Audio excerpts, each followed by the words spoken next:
The hierarchy of your values dictates your financial destiny. And that is the quote of the day. Welcome back to the Quote of the Day show. And if you're listening to this episode on Tuesday, November 1st, it's the Quote of my birthday show. So thanks for tuning in. Your gift to me is just your support of the show and your ratings, your reviews, your subscription on iTunes. I really appreciate that. And my gift to you is the content of today's episode, because this is stuff that completely changed my life back in 2008. I was just getting out of personal training. I was starting up my online health coaching business and my YouTube channel. And I had all these goals. And of course, one of my goals was financial freedom. And back then I just had so many problems with my finances. I couldn't make ends meet. I was always worrying about money.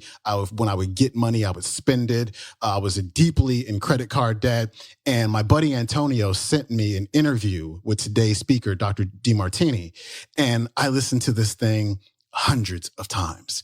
And it just connected with me because it helped me to understand that the financial goals that I was setting did not match my values. And whenever you set a goal that doesn't match your values, what happens is you sabotage yourself. And that's exactly what I was doing again and again and again and again. So what I was able to do is move finances up the ladder of my values. That way, I didn't need so much outside motivation to make it happen. It just came from within. And I'll tell you more about that at the end of this episode. This is kind of a longer one. This clip is about 15 minutes, but I didn't want to take anything out because I really, really want you to hear this one, because this is a game changer, because there are so many people out there who are dealing with, financial problems. And again, you're just doing exactly what I was doing, just running in circles, spinning your wheels and not really getting anywhere because you're sabotaging yourself. And so hang out to the end. I'm also going to show you how you can go to a website and find out what your values are. And so tune in for that. And here's Dr. Demartini. Make a note of this. Money goes where it's appreciated most. Money goes and flows where it's appreciated most. It goes and flows where it's appreciated most. Now, whatever's lowest on your value, you need outside motivation to get you to do. Why? Because you procrastinate, hesitate, and frustrate. You have disorder, disorganization, and disidentity or disownment. Disorder, disorganization, and disownment. You're scattered, frustrated, hesitant, procrastinative. You're literally like a magnet. You're inspired from within, and you're an extrovert in your highest values, and you're an introvert in your lowest values. Would you agree if you're talking to people and you're talking about things you know the most about, you come right out of your shell, as they say, and out you come. And if you talk about something you don't know anything about, you go introverted, yes? So whatever's highest on your value is where you shine and where you come out. I call this radiation, which makes you expand, and this is gravitation, where you contract. Areas that are lower on your values are gravitational. Areas that are higher on your values, radiational. Radiational means you expand in that area. So anytime you do things that are aligned to your highest values, you tend to come out and go for it. Your hierarchy of values determines what you see in the senses, what you act in the motor functions. So we call this attention, intention, what you retain in learning, retention, and decision. Attention, intention, retention, and decision-making are all based on your highest values. It means the higher the value, the more you attend in your environment, see opportunities. Would you agree a mother who has a high value on children will walk in a mall and see children's stuff? She'll see all the opportunities to buy things related to children. But she won't see business stuff. She won't see sports stuff. I walk right past sports stores. I delegate that to my girlfriend. But I notice bookstores. Does that make sense? So whatever's highest on your value, you see in your environment. Whatever's highest on your value, you see in your environment. That's why you're wealthy there, because you see opportunity. Whatever's highest on your value, you take action on those opportunities. You make decisions quickly, and you retain the information long. Anything that's high in your value is long-term memory. Anything that's low on your value is short-term memory. Yes? So that means that if you don't have a high value on building wealth cash-wise, then thousands of opportunities are going to just be right there in front of you, but you won't be able to see them, nor act on them, nor retain them, apply them, and remember to do them, and make decisions on them. With me? And your identity will actually reflect your highest values. If you have a low value on cash, you will disidentify with it and not want to be associated with it. I had a lady came up to me last night after my talk. And she said something to me, some of the effect of, some of the idea that I was greedy. And do you ever do seminars for free? And I held her hand and I said, listen, the only people that come up to me and ask me such a thing are people that have a very low value on money, are usually impoverished, and are trying to justify their position by trying to make everybody else join them so they can be impoverished with them by wanting to get away free service. I said, that's not how you're going to get all the things you want done. That holds you back, it constricts you and stops you in your life. I said, unless you value yourself and value money, you're probably going to stay constricted and not be able to go out and do all the things that you want to do in life. I said, so no, I'm not going to sacrifice myself for you. You're going to go in and stretch yourself and find out if you really value the information, because I value the information. You're going to go find the money and you're going to do it. And if you value yourself and you know that it's what it could do for you, you'll come and find a way of getting there. Because when you got a big enough reason for doing it, you'll do it. And so what you're saying is you're greedy. I said, to a person that has a low value on money, they will see me as greedy. Let's just do that for a second. I want you to imagine that there is a person here with a set of values, a person here with a set of values, a person here with a set of values. And money is lowest on the value here. Money is middle in the value here. And one's got a higher value on money. Cash. Finances. This person here will label that person greedy and expensive. This person here will label this person cheap and generous. This person here will label this person super cheap and super generous. This person will label this person super expensive, super greedy. This will be Gordon Gekko, and this will be Gekko Gordon. Are you with me? So anytime somebody says you're greedy or expensive, I say thank you. The reason I do is because that tells me that you have a low value on money. You just gave away what your values are. And and the purpose of that is I created a book called How You Can Have How to Make One Hell of a Profit and Still Get to Heaven. That's at a $25 range for people like you.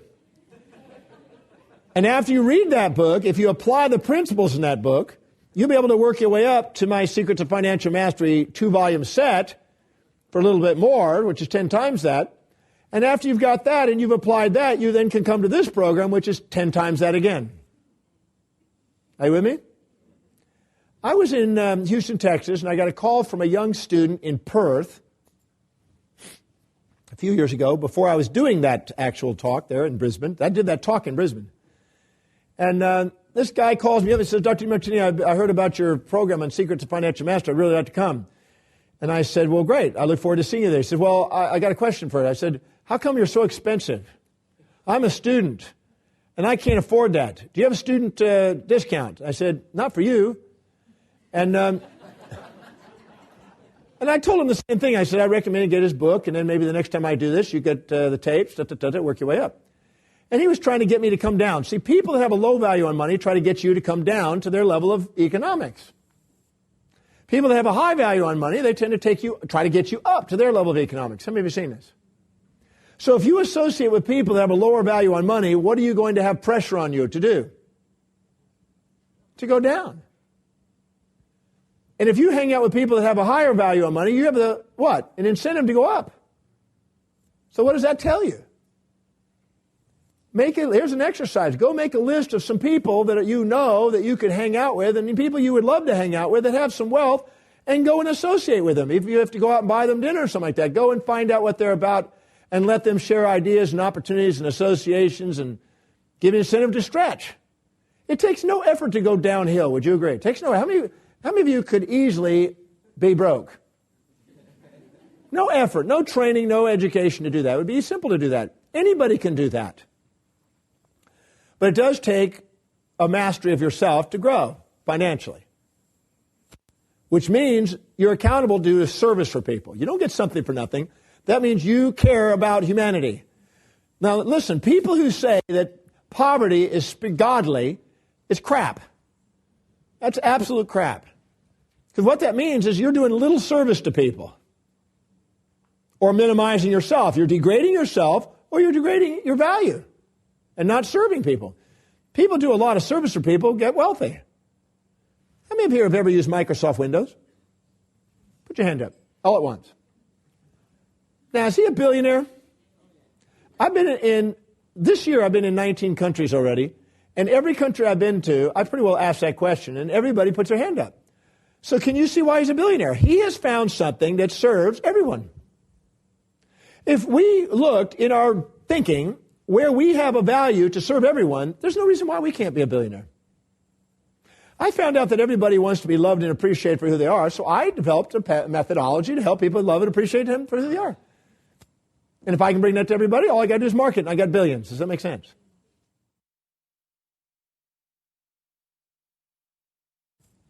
So, the hierarchy of your values dictates your destiny. People have a low value on money will typically devalue themselves, devalue money, and when they walk in the mall, they won't be able to see all the opportunities to make wealth.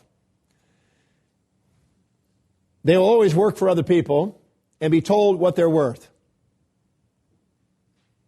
People that have a higher value on money, because they're willing to receive, will put a value on themselves, and they will tell others what they're worth. These people will work more efficiently because they'll delegate lower priority things to other people and give themselves more efficiency with money. These people will be delegated to, and they'll make the least amount of money. So if you don't value money, you won't see the opportunities. The reason I'm doing that is because I want you to realize that if you don't have value on money, and it's not in your highest values, you'll never bring order to it, discipline to it, focus to it, be inspired by it. And would you agree when you can't wait to get up in the morning to go do something, work with clients, clients are there. When you can't wait to go and work with money, money is there. Whatever it is you can't wait to get up in the morning to go do is what's there for you. The world reflects what your incentives are, your intention. We call it the law of attraction, if you will. So that leads me to this principle. Still with me? I want to talk on the psychology of money. I want you to realize, because believe it or not, out of all the things I can teach you, this is one of the most significant. I can give you strategies, but you won't do them unless you value this. So let's just look at what happens about values and see what that leads to here. Let's say this is your value system. Your children's health, children's education, children's clothes, children's friends, children's sports, home, furniture, social friends, travel and vacation, pedicure, manicure, shopping, therapy, car, clothes, shoes, coffee. And way number 30 is saving money, building business, building wealth, building and investing, yes? If money comes to that person, how will they spend it? Okay, listen carefully. The hierarchy of your values dictates how you spend your money. The hierarchy of your values dictates how you spend money. I want you to get that. And therefore, unless your values have a value on saving money, investing money, you won't. Now, here's the delusion that people live in. Many people live in the delusion that, let's say they make X dollars a month. And let's say they 4 times X, they 4 times it. Now they go, oh, now I'll be able to save. But that's not how it works, does it? If they make 4 times the amount of money, what do? They get better health care systems. They put them in a better school. They go buy higher brand clothes. They get more cool friends from a better neighborhood. Right? Social friends. They get a bigger house. More new furniture. Get higher social friends. You got it? They still don't save. I know a gentleman that made $6.29 million and had to borrow $327,000 at the end of the year to pay his taxes because his values never had any value on taxes and saving money. So he had no money saved and he had no taxes paid. So the hierarchy of your values dictates your financial destiny. That's what I want you to get. The hierarchy of your values dictates your financial destiny. And I don't know how to describe this, but that's more important than I can do. I can spend the entire day just saying that again and again and again and again and again. Until you have a shift in values, you won't have a shift in finances. It ain't going to happen. Now, I'm going to say something that's going to piss some of you off. If building a business, saving money, investing money, and building a fortune is not in your top 5 values, the probability of you having financial independence is 0. I'm wondering how many people just had serious light bulb moments right here over this last 15 minutes. This is hugely important information. I hope you listen to it again and again, share it with your friends, share it with your family as well. And if you're interested in learning what your higher values are, you can go to Demartini.com/values. That's drdemartini.com/values. You can sign up. It's like a computerized test or whatever you want to call it, or screening, and you'll answer the questions. And at the end of it, it'll spit out what your highest values are. And that way you can set goals that match your values, because that inspiration, that motivation is going to come from within, and you're not going to be looking to stuff from the outside to keep you pumped up, because that only lasts for so long. Just real quick, I'll give you a tip. One thing that I did is, again, I had a very low value on money and finances, but I had a high value on education. Now, I had to think to myself and write this down. How many ways could making more money and improving my finances help me to educate myself more? Well, I'll be able to sign up for any course that I want to. I'll be able to hire a mentor or a coach and not even have to think about it or have to scrounge up the money or say I have to wait another 6 months to save up. I can buy any book that I want to. I can buy any DVD program that I want to learn from.